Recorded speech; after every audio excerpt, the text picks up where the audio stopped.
Hello, my name is Junganeli, and today we are going to be joining a Zoom class. So make sure you subscribe to the channel.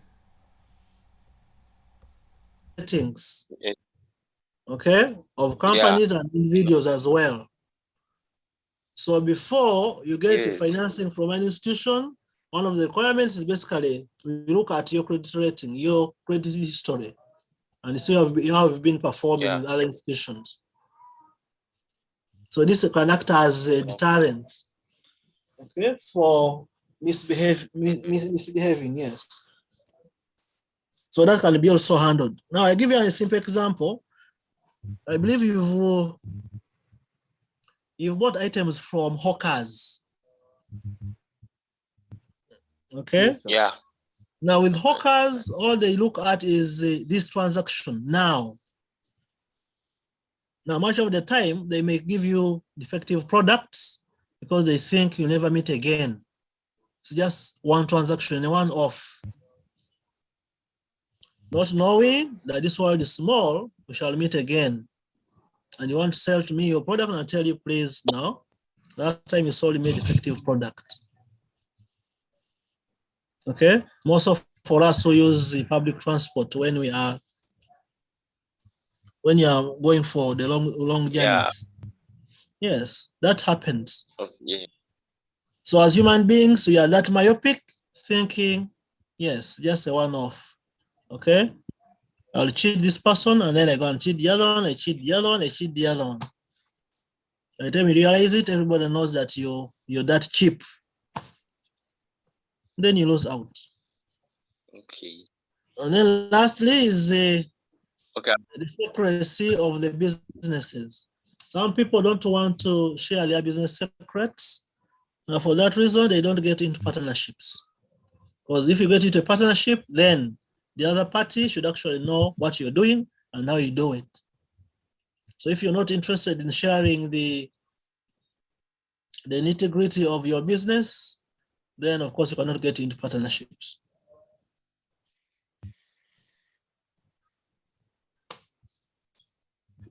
Okay, you're saying you had a question?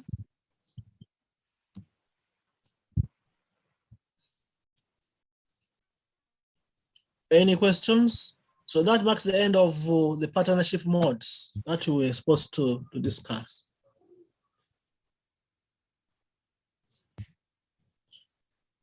Any questions before we switch to something else?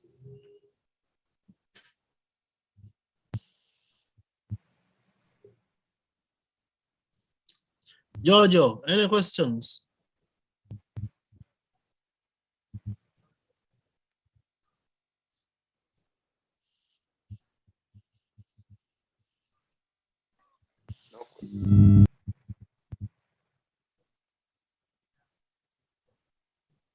I don't have any. You don't have any question? Teacher, thank you for teaching very well. Yes. We understood. I've understood. Yes. Sure. Okay. Yes. So ask him a question. Ask him a question. Yes. No, I'm not going to ask him a question. Please ask him a question. I'm a teacher. Let us go to the next thing. What is that next thing in you, man?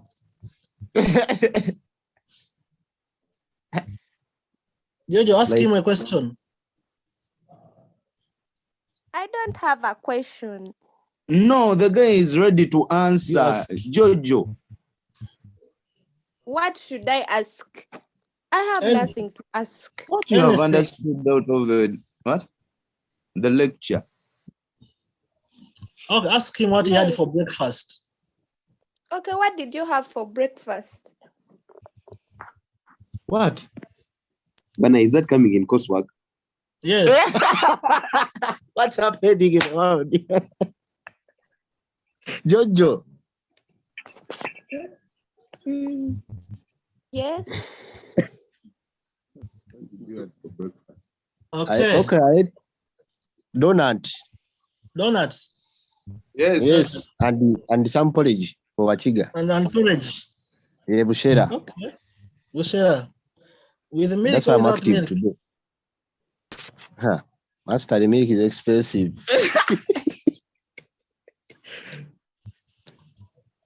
That Milk is you know, cheaper.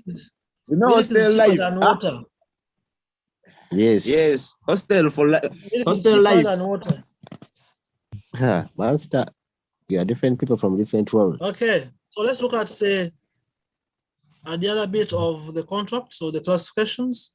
So he said you have those three classifications: partnership, charity-based, and then you have the exchange-based contracts. So on exchange-based, we have the lease-based, and then we have the sale-based contracts. So under sale-based contracts, we have those four categories. So let's look at those four categories one by one. So one is the Muraba contract, which we refer to as the markup sale.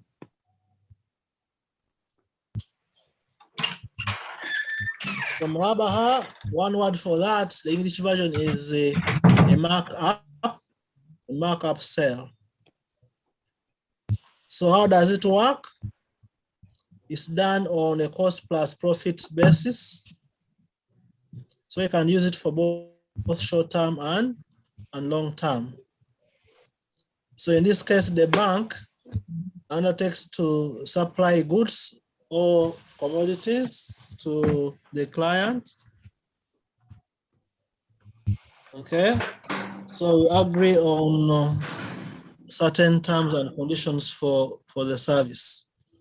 So that is that's the flow chart for the Muraba contract. So how does it work? So you have the buyer. So the buyer, what do you want to buy? Jojo, what do you want to buy? What do you want to acquire?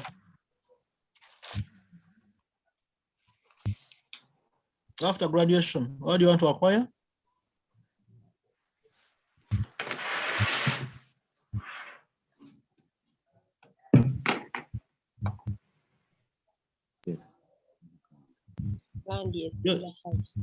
Jojo, you are listening. What do you want to acquire after graduation?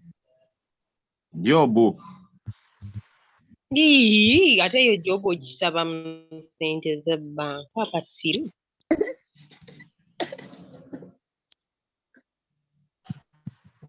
Now you talk Jojo. A piece of land.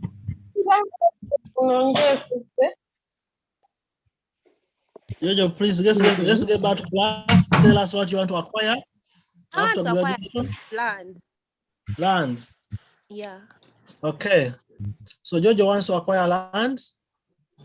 So we get into the specifics or the specifications of what you want to acquire.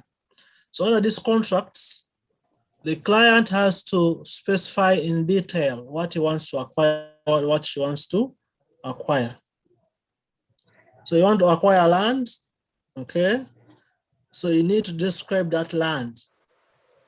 What size, location, blah, blah, blah, blah, blah, blah, blah, blah, blah.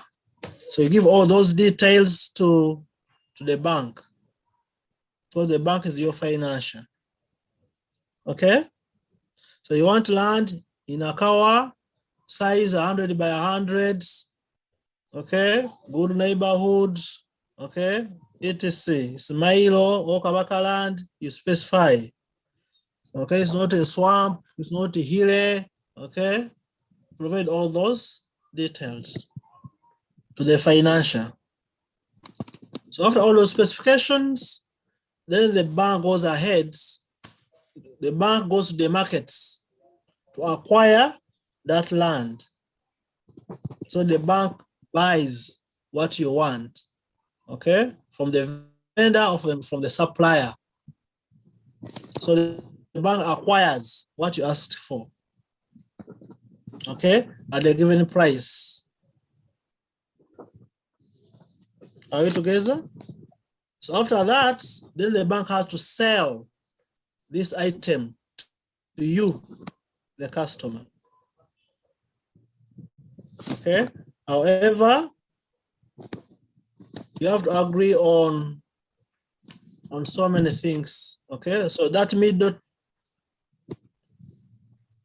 middle box explains what you have to agree upon in that contract. So the description, we've talked about it.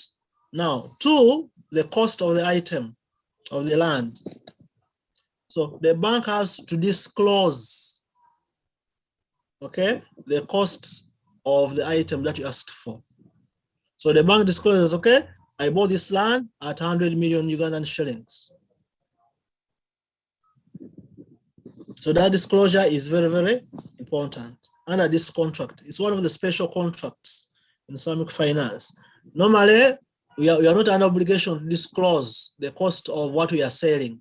But for this type of contract, it's an obligation for the bank to disclose the cost of the item. So the bank discloses the cost, 100 million. And then 2, we are saying this is a markup sale, a cost plus markup. So we negotiate the profit margin. So the bank says, I want 30% as a markup. So if I bought it at 100 million, 30% of 100 million is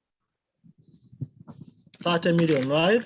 So that goes to 130 million. Okay, so the selling price would be the cost plus the profits. So that is 130 million. And then 3, what is the payment period? 1 year, 2 years, 3 years, 5 years. So you have to agree on that, the maturity period. And then 4, what is the payment plan? Is it lump sum or installments? If installments, how much per period? Say, okay, 130 million, okay, I'm giving you 3 years, every month you pay this amount of the 130 million. So the customer, based on that agreement, starts paying those installments to the bank. Are we together? So in this regard, the customer shall receive the land, okay, may possess the land, but of course it doesn't own it. Okay, do not have the title to the land, not until you pay the last installment.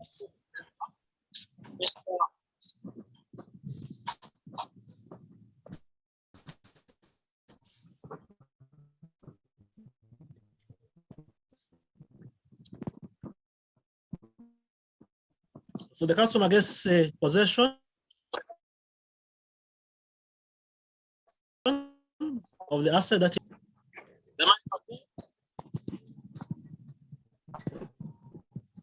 No.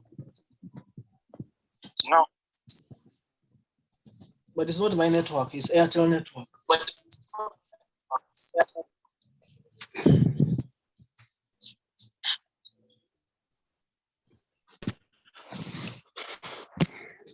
Okay.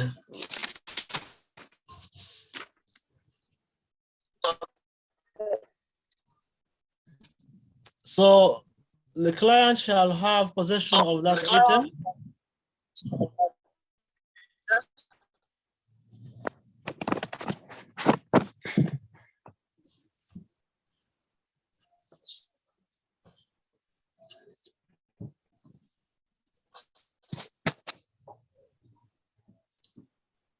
Much better now? Much better now.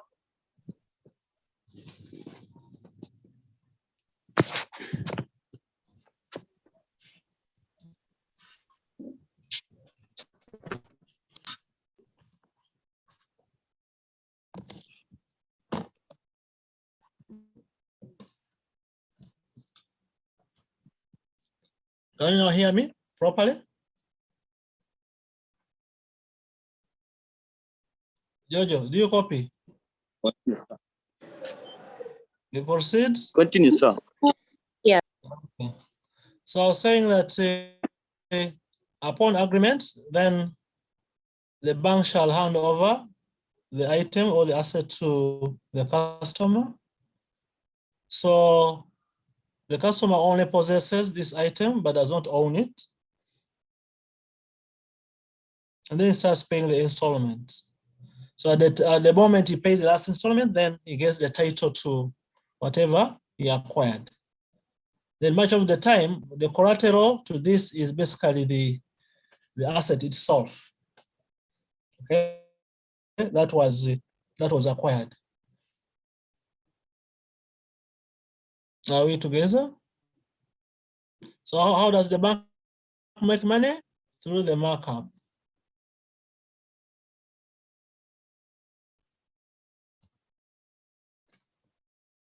Okay, so those are the details that we've been talking about, that the cost price must be disclosed to the contracting parties.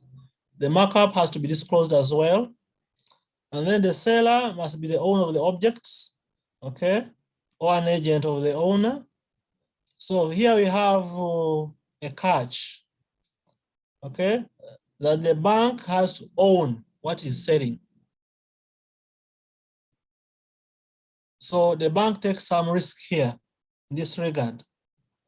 The bank cannot sell what it does not own. So it acquires the objects, the item, the assets, and then it can sell it off to the client upon acquisition. Otherwise, it wouldn't be a legitimate contract. And then the obvious one, that the subject matter must exist at the time of sale. Okay. And then lastly, it should be lawful and an object of value. Those are details about the subject matter.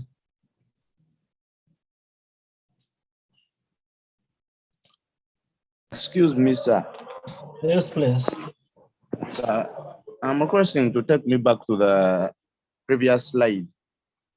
You're trying to copy some notes. What does it say? Are you copying The notes? other one, conditions of Muraba. Let me take a screenshot. You don't need to. Yes. You'll have these materials for.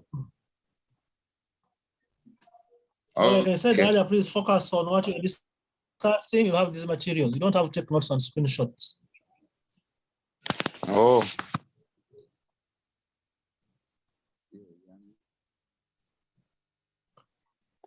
Now I want to ask one question to make this to understand this contract much better.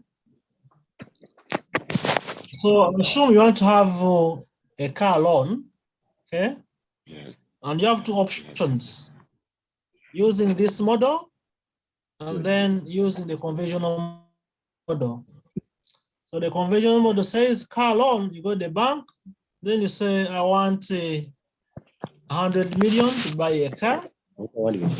Then the bank gives you the 100 million shillings. You buy a car, and then the bank charges you 20% as interest per annum for 5 years. And then option B is you go to this Islamic financial institution, you say you want a car, a similar car, okay, and the cost is 100 million, and then the Islamic financial institution charges you 20% markup, okay, and they're supposed to pay in the next 5 years. From what we've discussed, is there any difference between these two contracts?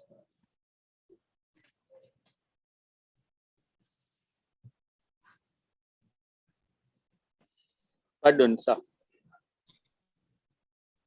You are not listening. Pardon the question, sir.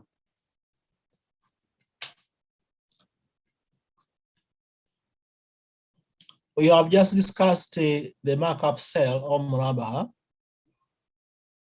okay, using that land example and using that structure that we illustrated. So to better understand Muraba, I'm bringing up a scenario that Jojo wants to buy a car,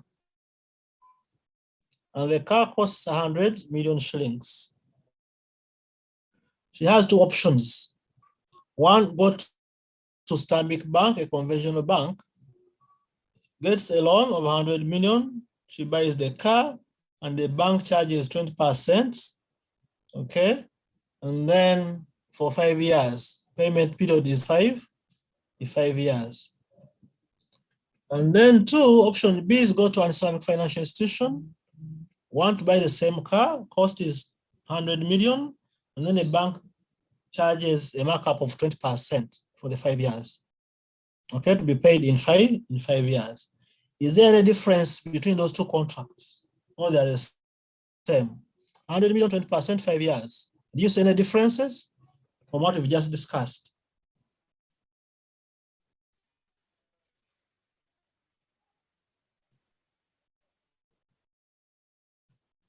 Yes, sir. Yes, sir. What are the differences?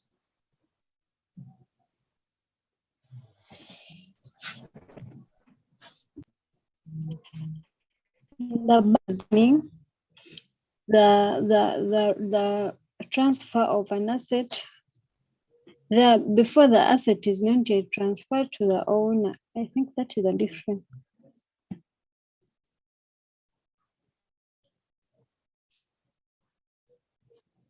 Repeat that again. I was saying the difference is on transfer of the ownership. From who to who and at what level?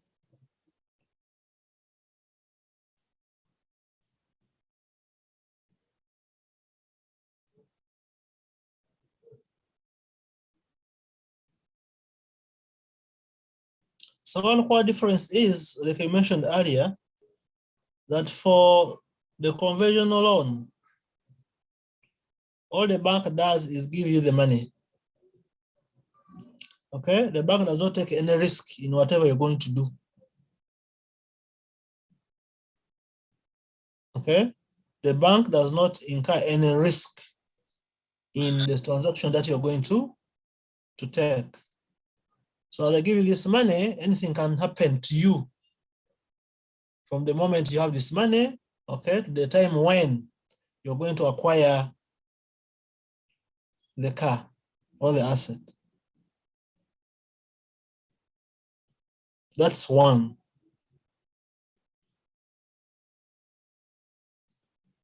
Okay. However, on the other hand, the bank does not give you the money for Islamic finance. It gives you the asset that you wanted. So that's much more safer on your side. Similarly, the bank takes the risk of acquiring these assets as specified by you. And then upon acquisition, then it sells this asset to you, the client, which does not happen on this other side of the conventional bank. So this is an actual sale of an asset, okay? Payment, which is deferred. Conventional sense, there is no sale. We give you the money and then it's up to you to execute what you wanted. The reason that's why you wanted the money. That may not be so important. That may not be a so important difference. However, look at the 20%. So 20%, you've done loan amortization, isn't it? If you're being charged the 20% per annum, okay, as interest on 100 million shillings for 5 years, how much are you going to pay after 5 years in total? Is it 120 million?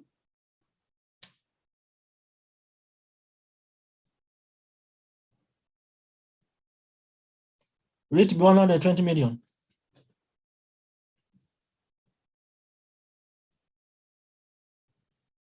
Guys, let's talk and then get the differences. Conventional loan, 100 million, okay, payable in 5 years, and interest rate is 20%. Are you going to pay a total of 120 million after 5 years?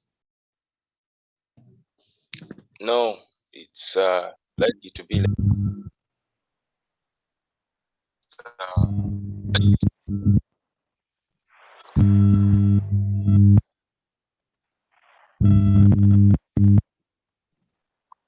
So the answer is no, obviously. Yeah. Because later on, do your amortization and see how much you're going to pay in total after 5 years. Okay. However, for Islamic finance, you're gonna pay 120 million over 5 years. Because simply put, you have 100 million, okay? The markup is 20% of the 100 million. Okay, so that gives you a total of 120 million. So this 120 million is spread across the five years of payment. As simple as that. For the other side, totally different. You pay much more. So in this case, there is no amortization. That is done. Okay, the 20% is once on the 100 million shillings, and that's it. So it's the total amount that you're going to pay in installments over a 5-year period. So that is one of the other differences that we need to appreciate. On the face of it, it may seem similar, but a very big difference between the two contracts. So the other interesting difference is that usually for conventional finance, if I fail to pay my installment on time, what happens? Your bankers, what happens if you don't pay your installment on time? What does the bank do?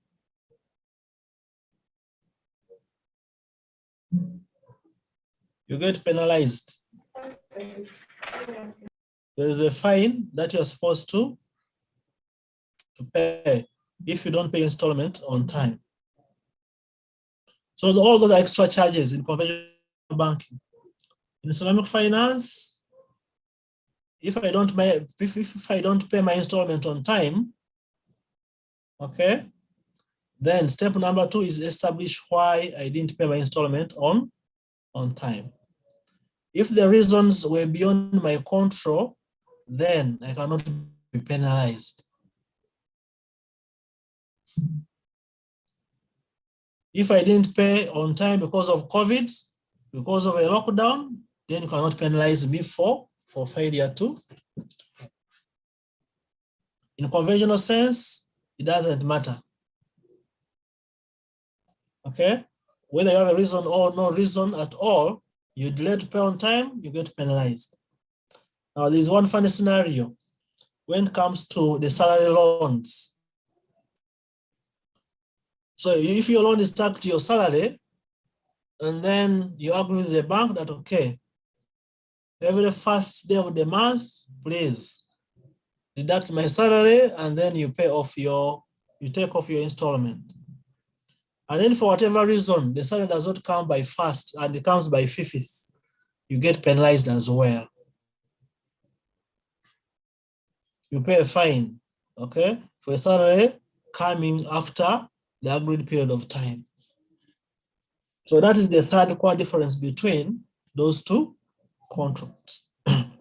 And we need to appreciate these differences, okay, to see where there is value for money for us as clients.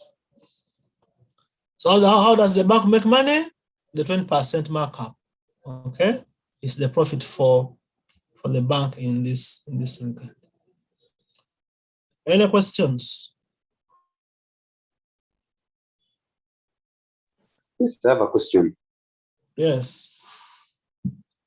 So does that mean that people who took like loans from these banks during COVID and these loans were running during COVID, they extended the time, the payback period for them, or? I don't know what happened, but what I know about conventional banking is we don't extend the period without a penalty, without you paying for that extension. That is a principle.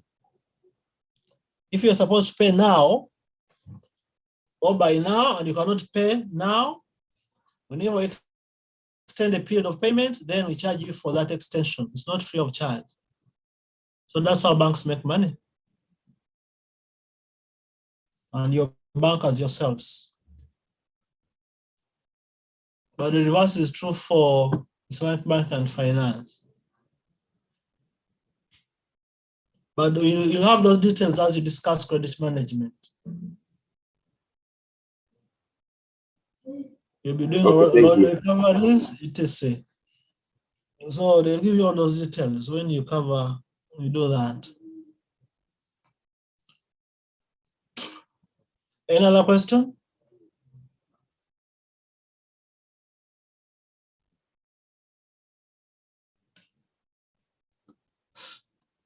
Okay. So what are the risks involved? Sorry, beg pardon on that 20%. Ask your neighbor. Ask Jojo. Jojo will explain to you. The neighbor. You are the neighbor? I'm not. Who is your neighbor? BSJ is my neighbor. Even Okay, though they didn't get it well. Ask BSJ. Yes, BSJ. Talk. I said markup. The markup of 30% is the profit that the business gains from what is like dealing with a client. The bank. Yes, at the bank. My neighbor is bright. And the 30% is supposed to be paid like No. each and every month, or good it is summed up then. Yes, we agree. Now we said when you came here, we looked at the installment payments, the payment plan. So you have a total of 120 million, okay, to be paid after 5 years. So you break it down. And then it's okay, monthly, this is what you're going to pay.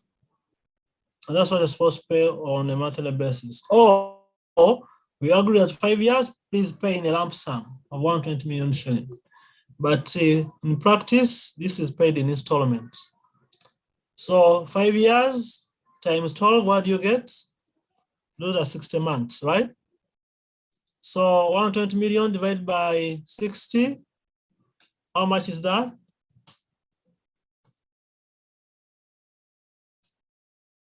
$120 million divided by 60 months.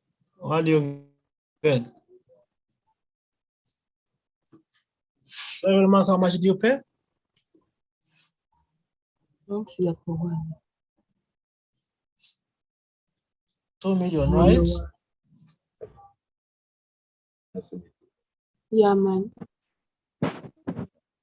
Add the So that's how it volume. works. Add the volume. Who is adding volume here?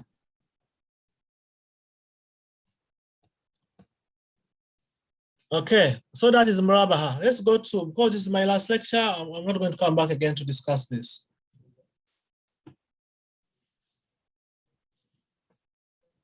So the other contract is the Salam Contract, which is basically which is ideal for the farmers or for agriculture.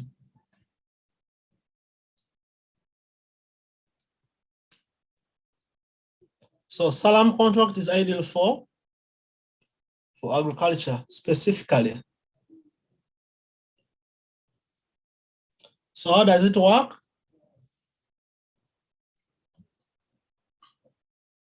So the farmer, okay, undertakes to sell some commodities to the buyer.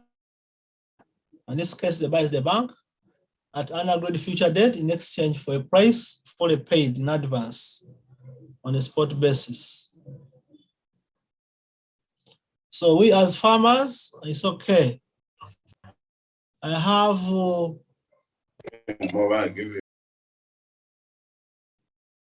in the next 4 months, okay, I promise the bank that I'm going to supply 1 ton of millet to this bank, 1 ton of maize, 1 ton of rice, 1 ton of wheat, etc.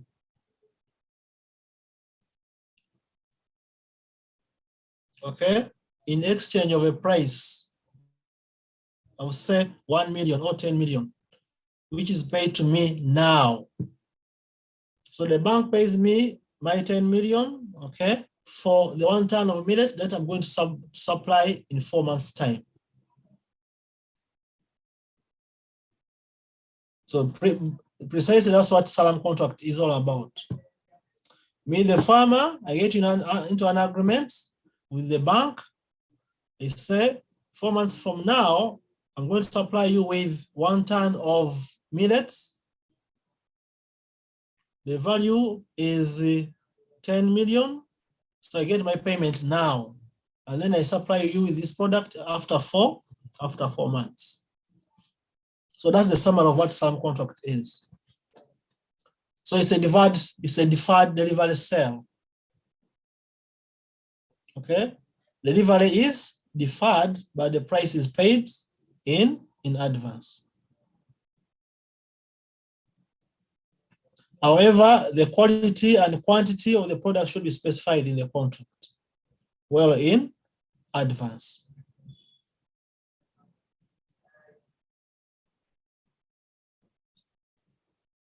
Okay, and then the objects of the sale should be specifically agricultural items. So that is the structure that we may have. So you have the farmer with the customer, and then you have the bank. Okay. So you agree on the modalities.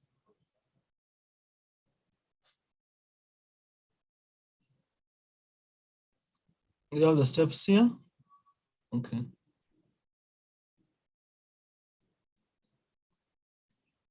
So you have customer. Step number 1 is you that promise the bank of the quantity of the items that are going to be sold, the quality, etc., and the value. And then 2, the bank pays the value in advance. Okay. So simply put, that's what it is. This is it's a much more detailed one. You don't have to go into this, but just take that bit of the contract. Now there is should we discuss Salam, parallel Salam? No, let's leave that out as well. So what you need to understand about Salam contract is that the price must be determined and paid in full by the buyer or by the bank at the time of concluding the contract. So that's one of the conditions. Okay. And then the seller should actually receive the amount. Okay. Before he leaves the place from where they had the contract or where they signed the contract from. So payment of the price in advance is very, very important at the time of signing the contract.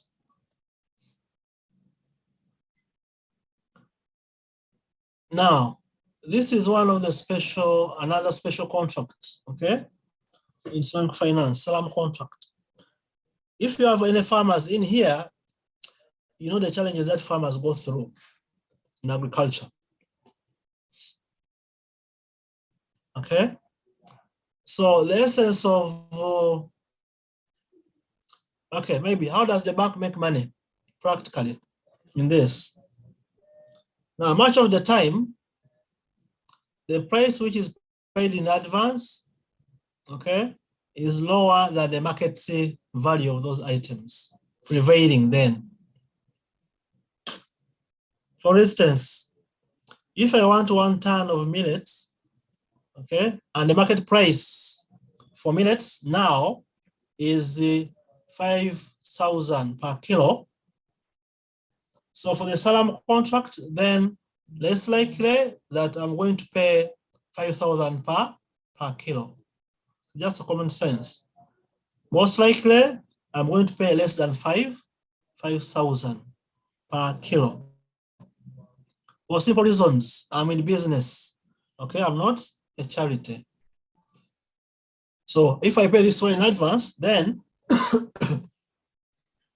my projection is at the time of delivery, 4 months from now. Okay, let me assume that, okay, 4 months from now, the price shall still be 5,000. So the difference between what I'm paying and the market price would be my profit as the bank, because I also intend to sell off these items upon delivery. Okay, so the question would be, if I'm to sell, what shall be my return, okay, on this sale? So there should be some level of certainty that yes, the market price is 5,000. However, I bought at 4,500. So 4 months from now, if the prices remain stable, then I can sell off these items, and then I take 500 as a profit per kilo, for me to justify committing of resources. So technically, that's how it works. So there is risk, okay, on either parties. Because one is, if I buy now at 4,000, for instance, and then 4 months down the road upon delivery, the price may be more than 4,000 or less than 4,000. So for instance, 4 months down the road, the price may be 6,000 shillings. So in this case, I would position to make a big profit. Okay. However, after 4 months, the price may be lower than 4,000, maybe 3,500. So if that happens, then it gets a loss. So just like I expect a profit, okay, I should also expect a loss. However, at the time of the contract, I should be able to show that yes, I'm into business, okay, by comparing the market value of what I'm paying for vis-a-vis how much I'm committing. So the price at which I'm buying should be a little lower than the market value of the item that I'm actually acquiring. So that's why the business sense comes in. Now there is this, okay. Let me talk about parallel salam. Now this is a mechanism for the bank to mitigate the risk of loss, okay, just in case the price goes down. So the bank can have 2 salam contracts at the same time, okay, one with the farmer, and then 2 with the potential buyer, okay. So it can seal off 2 contracts. So the first contract is between the farmer and the bank, where we agree that, okay, 4 months from now, please deliver 1 ton of millet, okay, and I'm paying you 4,000 per kilo, and then I pay off that amount.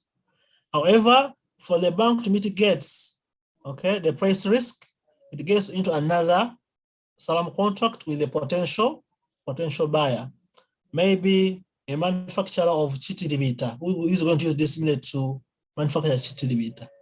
Okay, so the bank agrees with this manufacturer, say, okay, 4 months from now, I'm going to deliver to you 1 ton of millet, okay, at 4,500. The prices are fixed in advance. Okay, so in so doing, the bank is protected against price fluctuations. So it locks in its profit of 500. So the bank can do that. So that is what we refer to as the parallel salam contract, basically used to mitigate the price risk on the side of the bank. So that is the salam, which is basically for agriculture. And then we have a sister contract, which is SNA, okay, which is a manufacturing sale, okay, a sale for manufactured products.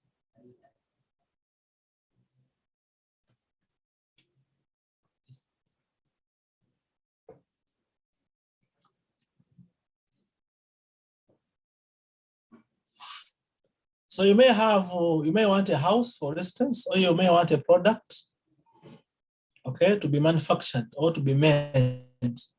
So how does this work? You get into a contract with this entity. So me as Jojo, I may want to manufacture what? Okay, I want to construct a house. Okay, so I specify the type of the house, the plan, blah, blah, blah, blah, all the details of the house.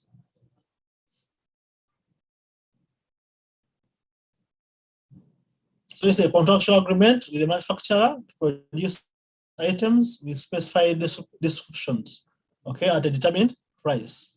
So you agree in advance, I want this type of house, okay, at this price. And when you agree on that, then the manufacturer goes to work, okay, to produce that particular item, but with a price which is determined in advance. So by the time you send the contracts, the price should be well determined.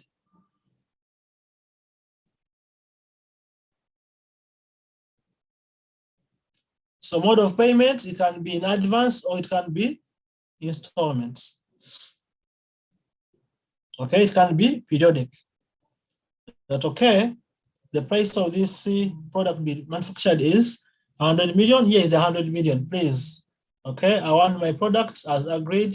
Okay, these are the designs and this is the delivery period. Or the price can be paid in installments or monthly, also depending on the nature of the task at hand. So that's one of the other modes of financing, okay, that clients can get from Islamic financial institution. So some of the rules, you should be in position to specify what you want, okay, in explicit terms, without missing out any detail. Okay, so those are some of the items that you may order or you may require, okay, for financing using this mode. So type of delivery should be specified, okay, well in advance. So some of the applications of this mode is land, construction, okay, etc. Industrial projects. Now those are all details that we may not go into at this level.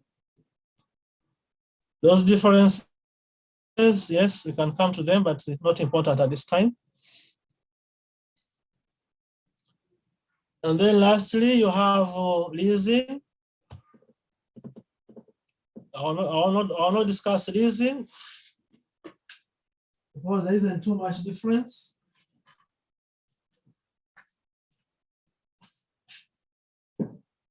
There isn't too much difference between Islamic lease and the conventional lease. So let's take what we have as leasing to be that, but I shall provide this material for your consumption because I can see I have you have a few minutes to close this. 4 minutes. Yeah, sure, I know.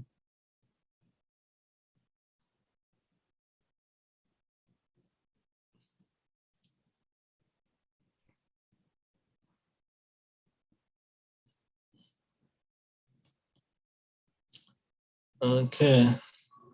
I think I can leave out leasing, and then okay.